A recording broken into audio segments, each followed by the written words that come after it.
하나님의 은혜와 평강이 오늘도 주일에 예배 드리는 성도들 위해 또 가정에서 예배 드리는 모든 가정 위에 임하기를 주의 이름으로 축원을 드립니다.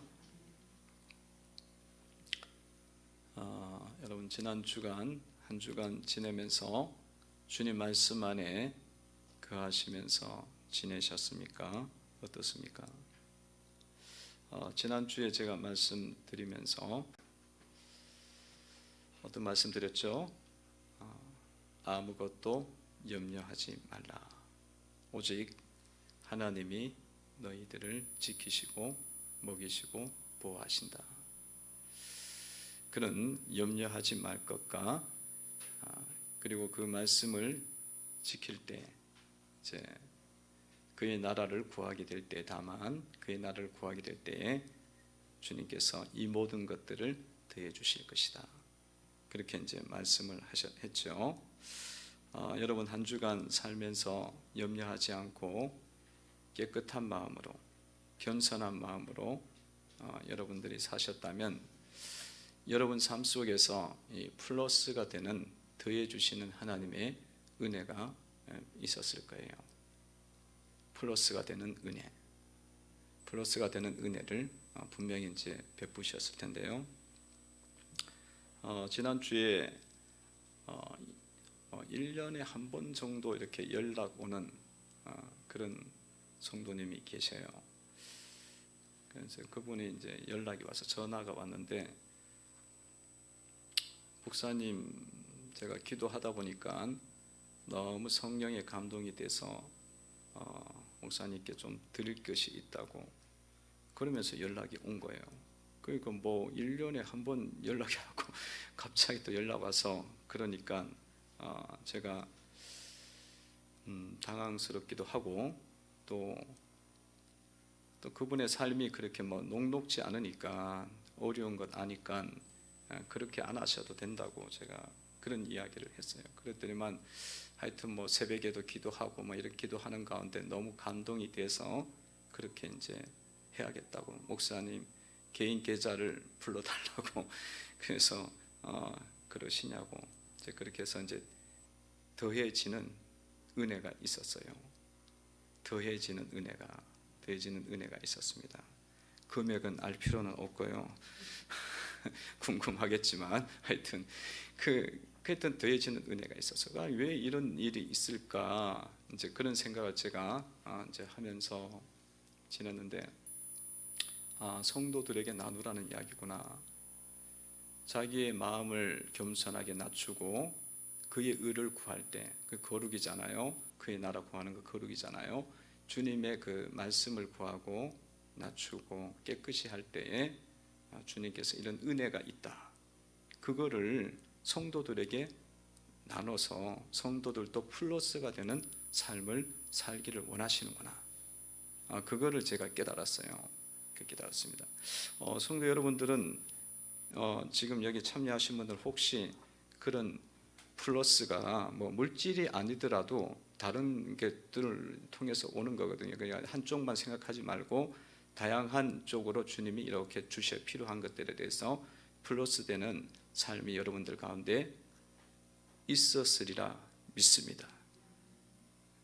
여기에는 없는지 몰라도 저기에는 있을지 모르고, 이 온라인에 있지만 지금 여기에도 뭐 있는데 뭐 제가 들을 기회도 없고 그러니까 뭐 나눌 기회도 없고 하니까 이제 순장 모임도 못하고 뭐 순 모임도 지금 또 막 들어갔고 해서 못하니까 알 수가 없죠. 그러나 이 말씀은 진리이기 때문에 변함이 없어요.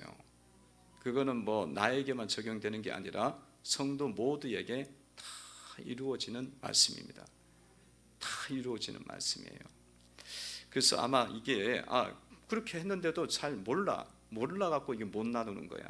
그게 왜 오는지를 모르니까, 그게 왜 오는지를 몰라요. 그래서 못 나누는 경우는 많지만 이렇게 이제 나누어서 주님이 성도들을 깨우라는 거예요. 참 감사하죠. 감사해요. 그의 나라와 그의 의를 구하는 것은 거룩을 구하는 것이고 진리를 따라 살아가는 거거든요. 그러면 아니 진리를 안 것만도 감사한데 진리 따라 살아가는 건 얼마나 감사해요. 다른 사람은 진리 몰라서, 복음 몰라서, 예수 몰라서 어둠 쫓아가고 살아가고 있는데 우리는 진리 알아갖고 생명길 가니까, 소망 있는 자의 삶을 살아가니까 그 얼마나 감사합니까? 근데 진리를 따라가는데 거기에다 주님 뭘 주신다고요? 이 모든 것도 주신다는 거예요. 할렐루야. 그러니까 얼마나 감사해요. 진리만 따라가도 우리는 내 평생에 더 이상 얻을 것도 없어. 사실은 하나님께 뭐 더 큰 소원이 뭐가 있어요? 생명 얻은 것보다, 제사함 받은 것보다, 지옥 안 가는 것보다 더 큰 은혜가 어디 있습니까? 진리를 얻었고 빛 가운데 걸어가잖아요. 어둠 가운데 안 살고. 그것만 구해도 감사한데, 알고 구해도 감사한데, 그거 구했더니만 이것도 주시더라는 거예요. 이 모든 것도 열리더라는 거예요.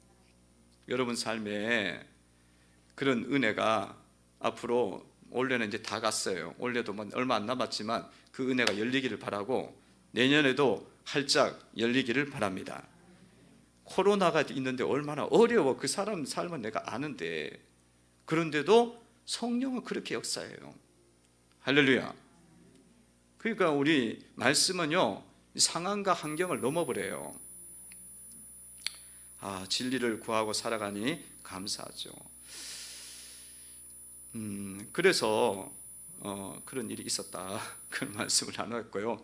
여러분, 오늘 주님께서 말씀하시는 말씀은 무슨 말씀이냐? 깨어 있으라는 거예요. 깨어 있는 삶에 대해서 말씀하고 있습니다. 깨어 있는 삶, 깨어 있으라라는 이제 오늘 말씀 속에서 이렇게 이제 시작이 돼요. 36절에 보면 너희는 마치 그 주인이 혼인 집에서 돌아와 문을 두드리면 곧 열어주려고 기다리는 사람과 같이 되라. 깨어 있는 삶은 무엇이냐? 이렇게 주인이 돌아올 때에 주인을 맞이할 수 있는 종이 되는 사람이 깨어 있는 사람이라는 거예요. 유대인의 결혼 풍습에는, 유대인들은 결혼식을 밤에 잔치를 벌려요. 잔치를 벌려갖고 사람들 거기서 떡을 먹고 맛있는 거 먹고 온갖 요리를 먹고 그러면서 마시고, 그래서 잔치, 셀러브레이션을 하죠. 결혼식에 대해서 막 축하하는 거예요. 축하하고 막 친구들끼리 노는 거죠. 그러다가 이제 주인이 이제 늦게 돌아올 수 있잖아요. 그때에 종이 집에서 기다리다가 맞이하면 그것이, 그 종이 깨어 있는 거잖아요. 그러면 그 사람, 그 종에게는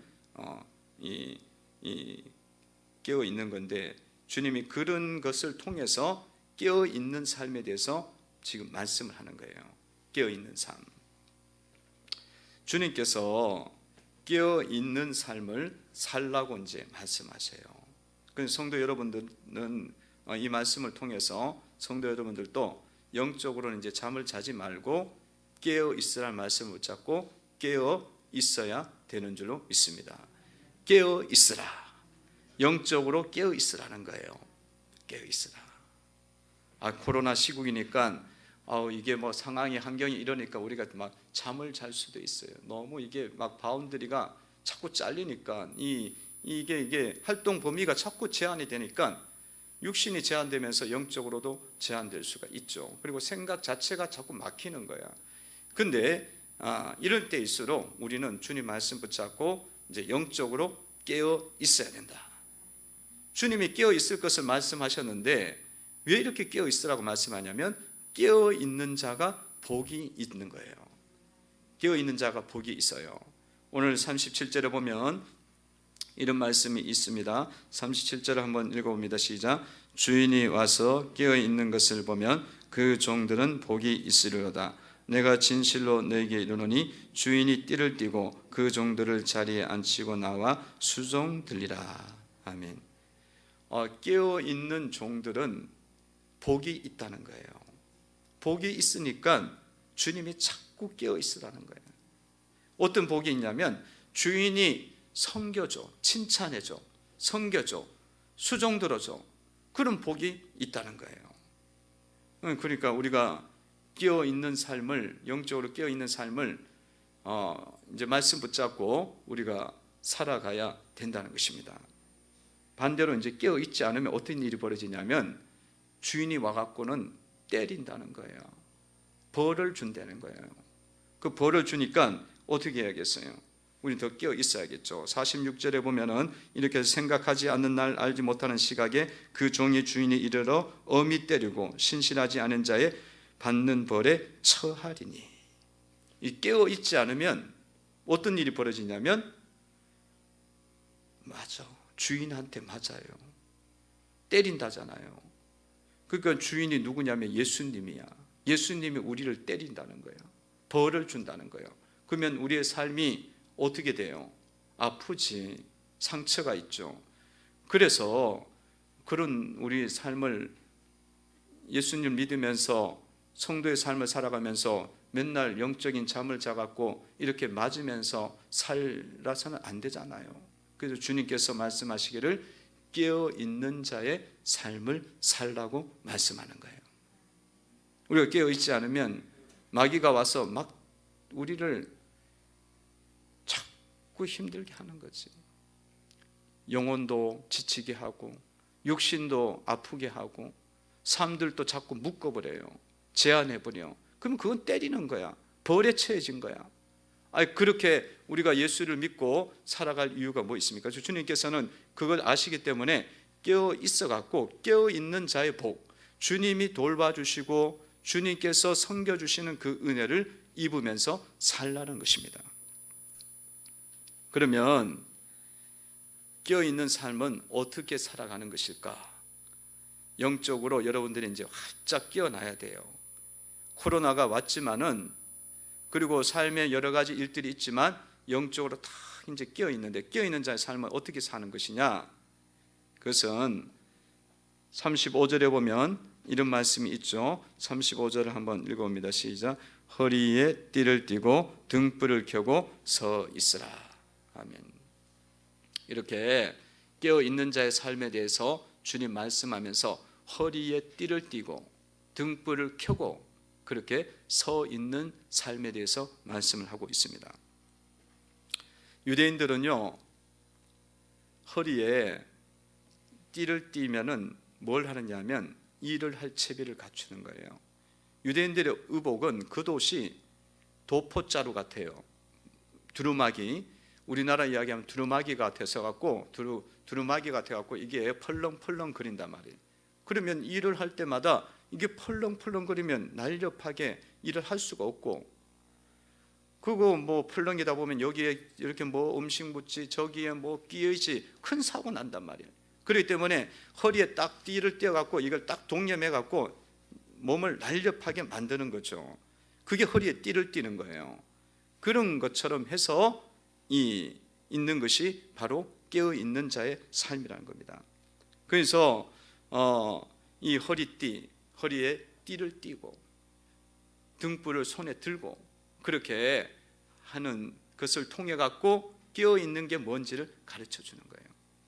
여러분, 우리가 이렇게 옷을 입고 있을 때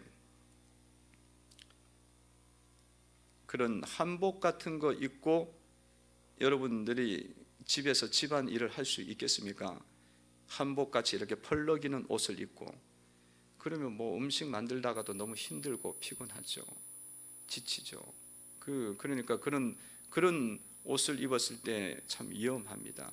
허리에 띠를 띠고 날렵하게 해야 되겠죠. 이런 그 옷을 이렇게 매는 거예요. 동여 매는 걸 이야기합니다. 예전에 제가 어렸을 때에 저희 어머니가 이제 제가 아기 때였는가 봐요. 기차를 타고 가다가 이제 기차 종착점에 와서 내렸어요. 근데 저를 안고 있었는데 한복을 입고 있었던 거예요. 한복을 입고 있는데 기차가 조금 더 가더래 또 섰는데, 근데 그게 펄럭이면서 그게 안으로 들어가는 거예요. 기차 그 치마 폭이. 그러면 어떻게 되는 거예요? 죽을 수도 있는 거죠. 그러니까 이게 동요 매는 것이 굉장히 중요한 거야. 뛰는 게 가끔씩 1년에 한 번씩 이렇게 보면 사고 사례 보면은 애들 그 유치원 다니는 애들이 차에 끼어서 죽어요. 그 왜 그러냐? 차의 문에 옷이 걸려요. 그리고 그냥 가버린 거야. 그러면은 바퀴에 치이게 돼서 끌려가다가 그렇게 죽는 경우들도 있습니다. 그러니까 이게 펄럭이는 것을 가지고는 뭘 할 수가 없는 거예요. 그럼 어떤 해야 되냐? 이 허리띠는 뭘 이야기하는 거예요? 진리의 허리띠를 띠고 의의 흉배에 붙이고 평안의 복음에 신을 신고 이렇게 믿음의 방패를 가지고 이렇게 나가는 것처럼 말씀으로 자기 자신을 딱 묶는 거예요. 말씀으로 자기 자신을 무장시키는 것을 말합니다. 말씀으로. 등불은 뭐겠어요? 그것도 말씀이에요. 말씀. 주의 말씀은 내 발의 등이요 내 길의 빛이니이다. 주의 말씀이 환하게 비춰져. 누구를 비춰? 나를 비춰야 돼. 그리고 또한 주변을 비춰야 돼. 그런 삶을 살아가는 것이 바로 깨어있는 자의 삶이라는 거예요. 그리고 일이 되고 뭔가를 할 수가 있는 거예요. 여러분들이 진리의 말씀으로 여러분들 자신들을 자꾸 비추시고 진리의 말씀으로 허리띠를 띠고 무장해야 되는 줄로 믿습니다. 여러분 마음속에 세상의 것들이 막 들어와요. 세상의 방법들이 들어와. 그럴 때마다 여러분들이 말씀으로 다 비춰갖고 세상을 분별해내고 이 어둠을 분별해내고 마귀를 분별해내고 여러분들이 쳐낼 수가 있으면 깨어있는 자예요. 깨어있는 자야 돼요. 여러분들이 말씀을 가지고 여러분 말씀으로 딱 무장이 돼갖고 딱 가면은 그 세상적인 것들을 이길 수가 있습니다. 여러분 마음속에는 욕심도 있고 자기 자존심도 있고 교만도 있고 편협함도 있고 거짓도 있고 더러움도 많아요. 근데 이 모든 것들 중에서 이것들을 내가 갖고 있지만은 사실은 내가 그걸 버리기가 너무 싫은 거야. 거짓을 행해갖고 어쨌든지 나에게 유익이 된다면 버리기도 싫죠. 그리고 또 내가 욕심 부리고 더 많은 것 얻고 싶고 내가 더 높아지고 싶은 마음들이 많이 있지 않습니까? 그런 것들이 있을 때에 어떻게 하겠어요? 그러면 그게 자꾸 묶여가면 뭐가 되는 거예요? 그거는 영적으로 잠을 자는 거고 말씀이 내 가운데 없는 거죠. 없는 겁니다. 근데 진리의 띠로 말씀으로 이 모든 욕심들과 이 모든 좁은 마음들을 다 내려놓고 깨끗한 마음, 주님의 거룩한 마음, 남을 배려하는 마음, 남을 높이는 마음, 그 마음들을 딱 가지게 될 때 여러분들이 진리와 말씀으로 무장이 되는 거예요. 그 진리로 완전히 싸워서 이겨야 되는 거예요. 제약을. 육신적인 것들을 진리로 띠를 떼갖고 딱 잡아야 되는 거예요. 그 사람이 깨어있는 삶입니다. 여러분들이 말씀으로 그렇게 자기 자신도 비추고 남도 이제 비추고 그 말씀이 왔을 때 그걸로 딱 무장이 되면 여러분들이 깨어나서 승리하게 되는 거예요. 근데 그냥 말씀은 말씀이고 나는 나대로 살아가겠다. 그러면은 진리의 띠는 어디 가고 없어. 다 풀린 거야. 말씀의 등불은 어디 가고 없어. 그냥 세상의 등불로 자기가 사는 거야. 자기 옳다고 생각하고 자기 생각대로 살아가는 거야. 그러면 깨어있지 않는 거예요. 영적으로 자고 있고 깨어있지 않는 사람에게는 주님이 찾아오셔서 벌을 준다는 거야. 어려움이 온다는 거지. 그래서 성도 여러분들이 항상 진리로 무장하시고 예수의 말씀 앞에 여러분 자신의 자존심을 굴복을 시키셔야 되는 줄로 믿습니다. 여러분들의 삶의 거짓을 굴복을 시켜야 돼. 더러움을 씻어내야 되는 거예요. 말씀으로. 그걸 하는 사람이 깨어있는 자야. 그러니까 우리가 막 깨어있어야지 그 영적으로 막 깨어있어갖고 막 소리 지른다고 되는 게 아니야. 이게 내 속에서 말씀과 내 자아와 내 죄와 싸울 때 말씀 앞에 내 자신을 굴복을 시킬 때 진리의 띠를 띌 때 그때 그 사람이 깨어있는 사람인 거예요. 그런 사람은 복이 있는 겁니다. 근데 이게 안 되는 거야. 성도들이 그냥 내가 깨어있자 그래서 깨어있는 게 아니에요. 주의 말씀과 마귀가 들어와서 부딪힐 때, 어둠이 부딪힐 때 말씀을 붙잡고 내 마음을 넓히는 거예요. 그게 얼마나 힘드냐. 그 어떤 데는 죽도록 힘들어. 그거를 여러분들이 항상 하셔야 되는 거예요. 그러니까 한 번은 지난번에는 내가 큰 은혜를 받아서 이겼지. 그거 여러분 한 번으로 끝나는 게 아니라 또 찾아와요. 또 어둠이 또 찾아와. 마귀가 또 찾아와고 욕심내게 하고 거짓 쫓게 하고 세상 따르게 하기 때문에 언제든지 내 인생 속에서 계속 해야 되는 거예요. 이경이 되든지 상경이 되든지 그렇게 하셔야 된다. 38절에 보면 이렇게 나와 있죠. 38절 읽습니다. 시작. 주인이 혹 이경이나 혹 상경에 이르렀어도 종들이 그같이 하고 있는 것을 보면 그 종들은 복이 있으리로다. 아멘. 이경이라는 것은 12시까지예요. 밤 12시. 상경이라는 것은 3시까지예요. 새벽 3시까지. 그러니까 이거는 종이 생각할 때는 주인이 안 올 수도 있는 거야. 이거는 기다리기가 너무 힘든 거예요. 그럴 때까지도 진리의 띠를 띠고 말씀의 등불을 붙이고 그렇게 서 있어야 된다는 거예요. 그러니까 내가 이것을 하기가 힘든데도 해야 된다는 거예요. 그리고 우리의 인생에서는 때로는 이경이 될 수도 있고 상경이 될 수도 있고 사경이 될 수도 있어. 그 인생의 노년에 가서는 이게 필요하지 않느냐? 그런 게 아니야. 노년에 가서도 우리가 주의 말씀을 안 붙잡게 되면 영적으로 잠을 자게 되는 거예요. 성도 여러분들이 진리로 여러분 자신들을 무장하시기를 바랍니다.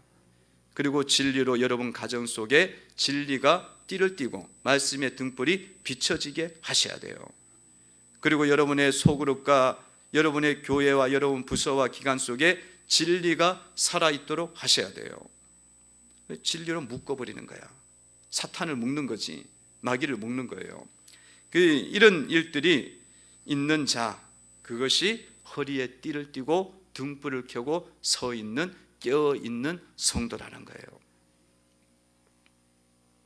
깨어있는 성도예요. 어떤 성도가 결혼을 했어요. 결혼했는데 남편이 결혼한 지 얼마도 안 됐는데 외도를 하는 거야. 외도예요. 너무 분하지. 너무 화가 나고 배신감과 분노와 상처와 인생에 대한 실패감과 이게 믿는 자인데도 이런 일이 왔으니까 너무너무 화가 나는 거예요.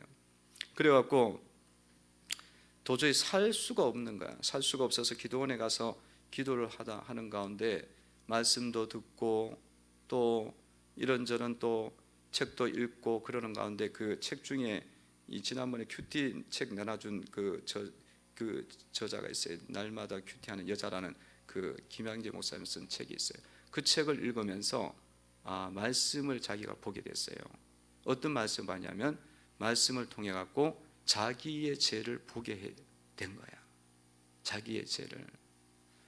자기는 봤을 때는 남편이 100% 잘못한 거야. 우리가 봐도 그 모습 보면 잘못한 거지. 그런데 말씀을 다시 돌이켜와서 봤더니만 자기 속에 죄가 있다는 거예요. 그 뭐가 죄가 있냐면 찾아내기 힘들어요. 이런 죄는 뭐가 있냐면 남편을 무시하는 죄가 있는 거예요. 그러니까 남편을 우습게 생각하고 남편을 낮춰보는 거야. 그러니까 그 죄가 있기 때문에 사실은 이게 서로 쌍호죄가 있는 거예요. 쌍방. 그거를 알고부터는 하나님 앞에 자기 죄를 회개하고 내려와서 가정이 연합이 돼요. 연합이 돼서 다시 가정을 이루고 갑니다. 그러니까 여러분 이것은 우리가 깨어 있는 것은요 그냥 내가 깨어 있자 이게 아니라 주님의 말씀이 내 가운데 들어와야 돼요. 주님의 진리가 내 가운데 와야 내 죄가 보이기 시작합니다. 그래서 회개가 돼야 상대방이 바뀌는 거야. 그리고 진리의 빛을 비춰갖고 그 가정이 믿음의 가정으로 세워지게 되는 거예요. 깨어있는 삶입니다. 깨어있는 삶에 대해서 주님께서 말씀하면서 때를 따라 양식을 나누어 주는 사람이 되라는 거예요. 42절에 보면 이렇게 말씀하고 있죠. 42절 한번 읽어봅니다. 시작. 주께서 이르시되 지혜 있고 진실한 청지기가 되어 주인에게 그 직종들을 맡아 때를 따라 양식을 나누어 줄 자가 누구냐? 깨어 있는 사람은요, 때를 따라서 양식을 나누어 주는 사람입니다. 여러분, 양식을 나누어 준다는 것은 우리가 육적인 양식도 있고 뭐도 있습니까? 영적인 양식도 있지 않습니까? 그러니까 육적인 양식도 때를 따라서 나눠줘야 돼요. 때에 맞춰서 줘야 되고, 영적인 양식도 때를 따라서 우리가 나눠줘야 됩니다. 그러니까 여러분, 영적인 양식, 육적인 양식을 여러분들이 때를 따라서 잘 나눠주고 있습니까? 어떻습니까? 그러니까 어떤 사람들은 이 육적인 양식도 못 나눠줘. 그래갖고 애들을 굶겨, 남편도 굶겨, 그런 경우도 있죠. 근데 대부분 사람들은 아마 때를 따라서 나눠준다고 할 거예요. 영적인 양식은 여러분들이 때를 따라서 나눠주고 있느냐? 그랬을 때에 그건 또 우리가 생각해 봤을 때 그렇지 못하는 경우가 많이 있다는 거예요.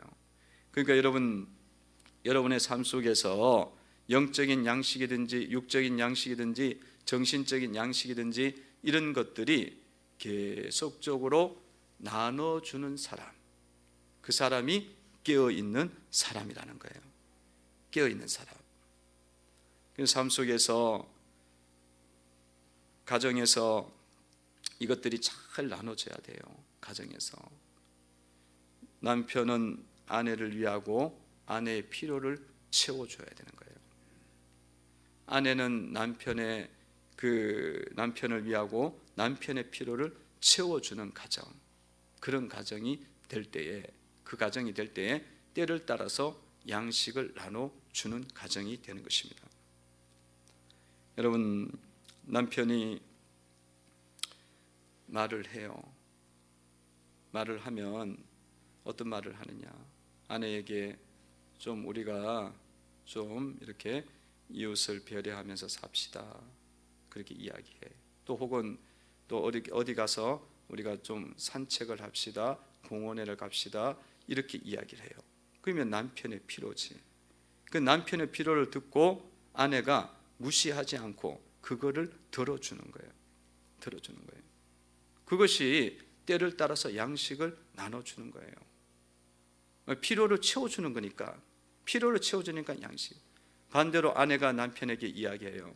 여보, 원래는 우리가 하나님을 잘 섬깁시다. 믿음으로 섬깁시다. 그래갖고 우리가 믿음의 가문으로 우리 가정 속에 에스더 같고 다니엘 같은 인물들이 일어나게 합시다. 그 얼마나 좋아요. 믿음의 가정이 되고 또 대대로 3, 4대 이르기까지 하나님의 은혜가 임하고 빛의 가정으로 세상을 밝히는 가정으로 세워지면 너무나 좋잖아요. 그런 필요를 이야기해. 그러면 남편이 그 이야기를 듣고 그래, 아내의 필요가 그거구나, 그걸 인정해 주는 거야. 무시하지 않고. 그리고는 그것을 따라주면은 때를 따라서 양식을 나눠주는 거예요. 밥만 먹여준다고 그 양식 나눠주는, 물론 그것도 중요해요. 그것도 중요하지만 사람들을 향해서 여러분들이 존중하고 높여주는 것이 양식을 그 사람들에게 주는 거예요. 여러분, 정서적인 양식이라고 이야기하잖아요. 정서적인 필요라고 하잖아요. 그 필요를 채워주는 거예요. 그 영적인 것도 또 순간순간마다 이게 때를 따라서 나눠줘야 된다는 것은요, 여러분들이 자녀를 양육하면서 자녀들의 때에 맞게 하나님 말씀이 계속 나와줘야 돼요. 상황에 맞게.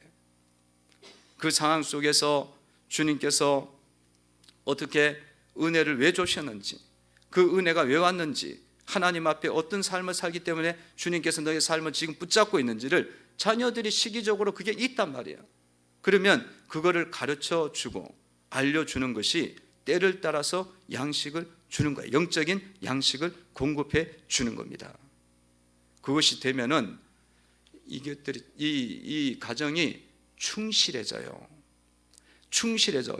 영적으로, 육적으로, 정서적으로 건강한 가정이 되어져서 정말로 한 폭의 그림과 같은 그런 자라나는 감람나무와 같은 그런 시편 128편에 있는 가정처럼 그 가정이 세워지게 되고, 그 공동체가 말씀 안에서 그렇게 있기 때문에 세워지게 되고, 교회가 그렇게 아름답게 세워지는 은혜가 임하는 줄로 믿습니다. 그러니까 때를 따라서 나눠주는 것은 주님이 오시는 사건들이 있단 말이야. 주님이 역사하시는 사건이 있어. 그때마다 그것을 알려줘야 돼. 가르쳐줘야 돼. 그 때를 따라서 왜 그런 어려움이 왔는지 가르쳐주는 거죠. 한 번은 우리 집에 둘째가 한때는 거의 죽을 뻔했어요. 십자가가 떨어져서 십자가에 맞을 뻔했다니까. 작년인가 그래요. 태풍이 불 때 이렇게 십자가 옆에 서 있는 게 아니라 길 가는데 서 있는데 여기 올곳에 있는 교회 십자가 바람이 불어가고 떨어졌어요. 근데 그게 2m, 3m 앞에 떨어졌어. 목사 아들이 십자가에 맞아서 죽었다 그러면 은혜가 되겠습니까? 아니, 그런 일들이 벌어졌다니까. 그 왜 그렇게 일어나겠어요? 거기에는 뜻이 있겠지. 하나님께서 또 이렇게 겸손하게 자기를 거룩하게 낮추고 그렇게 갔더니만 하나님 또 은혜를 주셔. 어떤 은혜를 주시냐? 그 학교에서 성적이 나왔는데 시험 쳤는데 다 A 플러스 나오고 하나만 A 제로인가 마이너스가 나왔어요. 그래요. 그러니까 이게 하나님께서 우리의 삶 속에서 그런 역사가 일어날 때마다 주님 앞에 자기 자신을 낮추고 겸손하게 그렇게 다른 사람을 생각하고 나아갈 때는 주님이 그것을 아셔요. 그 삶 속에서 주님이 자꾸 상을 복을 주시는 거지. 근데 그게 이렇게 사건이 여러 개가 막 일어나요. 합쳐갖고 일어나면 멍하게 있으면은 못 가르쳐. 때를 따라서 양식을 나눠줄 수가 없어요. 그에게 영적인 양식을, 사건이 일어났다고 배우는 게 아니야. 양식을 줘야 돼. 말씀을 줘야 돼. 그걸 통해서 줘야 깨닫게 되어져 갖고 믿음의 자녀로, 믿음의 남편으로, 믿음의 가정으로, 하나님의 섬기는 교회로, 하나님의 이름을 드높이는 교회로 세워지는 줄로 믿습니다. 충실한 열매가 맺혀져야 되는 거예요. 양식을 못 먹었는데 어떻게 맺혀져요? 하나님 말씀이 안 먹어졌는데 어떻게 그 영혼이 살아나겠습니까? 가정이 살아나겠어요?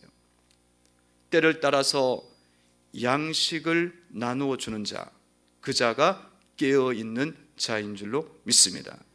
깨어있는 자가 돼야 돼. 그 사람은 복이 있는 거예요. 주님이 은혜를 주시는 거야. 그러니까 성도 여러분들이 지금은 이제는 우리가 너무 늦은 것 아니냐? 지금도 안 늦었어. 지금부터라도 여러분들이 깨어 있어야만 그게 보이는 거야. 주님이 오셨는지 안 오셨는지도 몰라. 주님이 온 사건인지 안 온 사건인지도 몰라. 주님이 재림 때 오시겠지. 그 생각하고 있지, 여러분. 이 본문 가지고. 주님이 재림 때 물론 오시지만 우리의 삶에 계속적으로 방문하신다니까. 깨어나시기를 바랍니다. 목사님 도대체 뭔 말 하는 거야? 40절 보시기 바랍니다. 읽어봅니다. 시작. 그러므로 너희도 준비하고 있으나 생각하지 않은 때에 인자가 오리라 하시니라. 아멘. 주님이 방문을 계속하는 거예요. 아이를 양육하기 위해서, 여러분들을 믿음으로 세우기 위해서 계속적으로 양육하시는 거예요. 그 깨어있지 않으면 왔나 이게? 주님이 우리 가운데 만지신 역사인가? 그거를 잘 모른다는 거예요.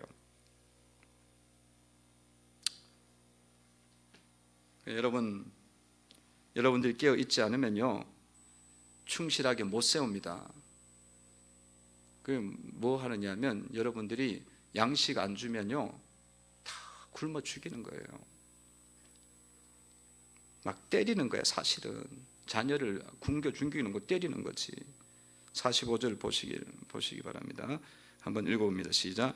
만일 그 종이 마음에 생각하기를 주인이 더디 오리라 하여 남녀 종들을 때리고 먹고 마시고 취하게 되면, 그러니까 이게 때리는 거야. 영적으로 여러분들이 육적인 밥은 줄 수 있지만은 영적인 양식과 말씀 안에서 이 아이들을 키우지 않고 성도들을 우리가 리더로서 키우지 않으면 우리가 뭐 하고 있냐면 굶어 죽이는 거예요. 굶어 죽이는 거야. 때리는 거야. 하나님 왜 이렇게 때리냐고. 그러니까 여러분들이 깨어 있어야 됩니다. 때를 따라서 양식을 나눠줄 수가 있어야 돼요. 이 감각이 있어야 돼. 말씀의 감각이.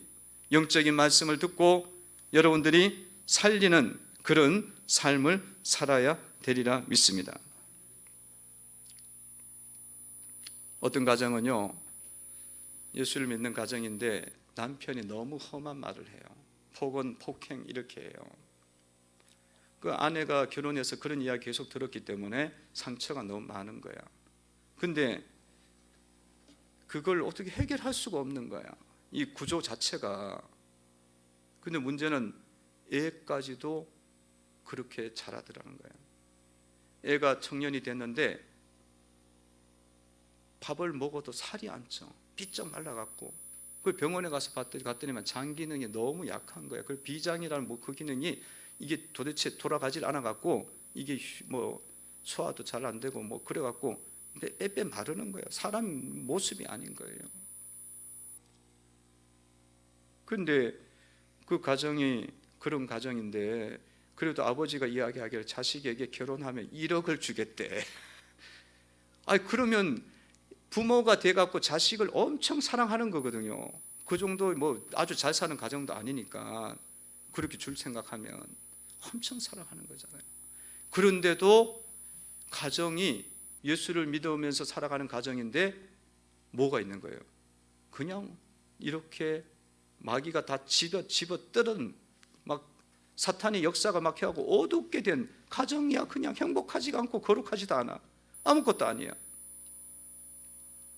그러니까 여러분, 때를 따라서 우리가 양식을 공급한다는 게 얼마나 중요하겠어요.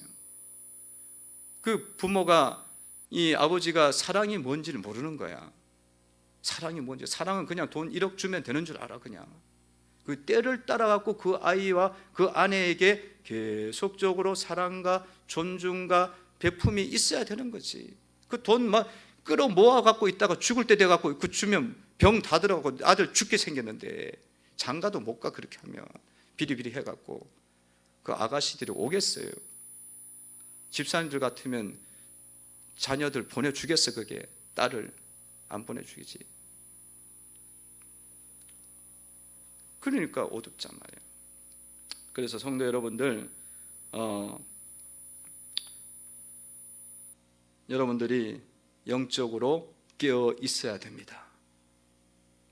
사명이 커요. 사명이 커. 때를 따라서 양식을, 밥은 엄청 잘 먹여줘. 그런데 영적인 양식은 하나도 안 줘. 그럼 굶어 죽이는 거예요. 이게 균형이 이루어져야 된다고. 같이 균형해 가야 돼. 영적인 육적인 양식을 골고루 나눠줌으로 여러분의 가정이 정말로 시냇가에 심은 나무처럼 시절을 쫓아서 열매를 맺고 정말 감람나무, 어린 감람나무가 자라나는 것처럼 새순이 돋고 멋진 그림이 그려지는 그런 가정, 그런 그런 교회가 되어야 되는 줄로 믿습니다. 그렇게 깨어 있으면 계속 먹이면 영적으로 자라갖고 믿음의 사람들이 나와요. 하나님의 사람들이 배출되는 교회가 되어야 되는 줄로 믿습니다. 그러니까 이 성도들이, 이 지역에 있는 사회들이 기쁨의 교회를 보면서 그래, 저게 빛이 되는구나, 은혜가 되구나, 이게 돼야죠. 여러분들이 깨어 있지 않으면요, 주님께서 다 찾겠다 그러셔요. 찾으면 우리는 참 힘들어져요. 48절을 보시기 바랍니다. 읽어봅니다. 읽습니다. 시작. 알지 못하고 맞은 일을 행한 종은 적게 맞으리라. 물은 많이 받은 자에게는 많이 요구할 것이요 많은 받은 자에게는 많이 달라 할 것이니라. 아멘. 주님께서 찾겠다는 거예요. 근데 찾는데도 차등이 있어요. 어떻게 찾느냐면 알지 못하고 맞을 일, 깨어 있지 않은 일을 행한 자에게는 적게 찾겠대요. 잘 모르면은, 잘 모르는 초신자죠. 초신자나 불신자예요. 불신자나 초신자들은 주님께서 그렇게 안 때리겠대요. 많이 안 때리겠대요. 그러니까 여러분, 불신자들을 왜 안 맞는지 아세요? 그럼 잘 모르고 아무것도 모르는데 어둠 속에 있는데 맨날 그렇게 살게 돼 있는데 뭐 당연한 거지. 그런 거예요. 초신자들 처음 예수님 믿으면 깨어 있는 게 뭐야? 그게 뭘 모르니까 그냥 그렇게 하는데, 많이 받은 자는 하나님 많이 찾겠답니다. 많이 받은 자는 누구겠어요? 직분자입니다. 직분자든지 오랜 세월 동안 주님을 믿어온 자들이에요. 그들에게는 주님께서 많이 달라 할 거예요. 이 말씀이 굉장히 무서운 거야. 그래서 무섭습니다. 두렵습니다. 저는 목회자니까 얼마나 많이 받은 자야. 얼마나 많이 맡겨놓은 자예요. 그러니 주님이 더 많은 걸 찾겠다고 이야기하는데, 주님께서 원할 때 깨어 있어갖고 때를 따라서 양식을 내가 못 나눠줬어, 성도들에게. 그러면 그거를 다 찾는다는 거야. 그리고 주님이 때리겠다는 거지. 그러니까 여러분, 어떻게 하겠어요? 깨어 있는 자가 되시기를 바랍니다. 깨어 있는 자는 뭐가 있다고요? 복이 있다. 세 번째는 깨어 있는 자야. 이 첫 번째를 택할 것이요, 두 번째를 택할 것이요, 세 번째를 택할 것이냐고. 깨어 있는 자가 돼서 복을 받으시기를 바랍니다. 깨어 있는 자들은요, 주님이 더 맡긴다 것이에요. 44절입니다. 읽어봅니다. 있습니다. 시작. 내가 참으로 너에게 이르노니 주인이 그 모든 소유를 그에게 맡기리라. 아멘. 깨어 있는 자가 되면 그 소유를 주님이 맡겨주십니다. 그 소유를 맡겨주세요. 그 모든 소유를 맡겨주세요. 주님이 가지고 있는 그 모든 것들을 이 깨어있는 자에게는 자꾸 주시는 거예요. 뭐가 있겠어요? 주님에게. 주님은 천국의 복음을 우리에게 맡겨주십니다. 복음은요, 예수의 복음은 생명의 복음이요, 천국 가는 복음이요, 제사함 받게 하는 복음이요, 부활의 복음입니다. 이 복음을 우리가 갖고 있는 것이 얼마나 귀한지 몰라요. 복음을 맡겨주셨어. 그리고 이 구원의 복음뿐만 아니라 생활의 복음이 있어. 말씀대로 살지 않으면 주님이 징계하시고, 말씀에 순종하여 따라오면 주님이 3, 4대까지 1000대까지 은혜 주시겠다는 생활의 복음이 있어요. 그 복음이 있어요. 그 복음을 우리에게 자꾸 맡겨주셔. 전할 수 있도록 맡겨주시고, 또 여러분들에게 뭘 주셔요? 소유를, 직분을 맡겨주십니다. 복음 전하는 직분을 주시고, 또한 물질 또한 그 부분 속에 포함되어져서 주님이 맡겨주십니다. 그러니까 얼마나 감사해요. 이 많은 것들이, 엄청난 많은 것들이 깨어있는 자에게 주어진다는 거예요. 성도 여러분, 코로나 시국 속에서 영적인 잠을 자시면 안 돼요.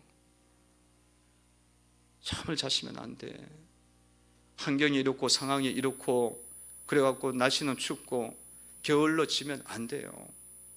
여러분들이 깨어 있는 것은 여러분 인생에 있어서 사활이 걸린 문제예요. 영생의 사활에 걸린 문제예요.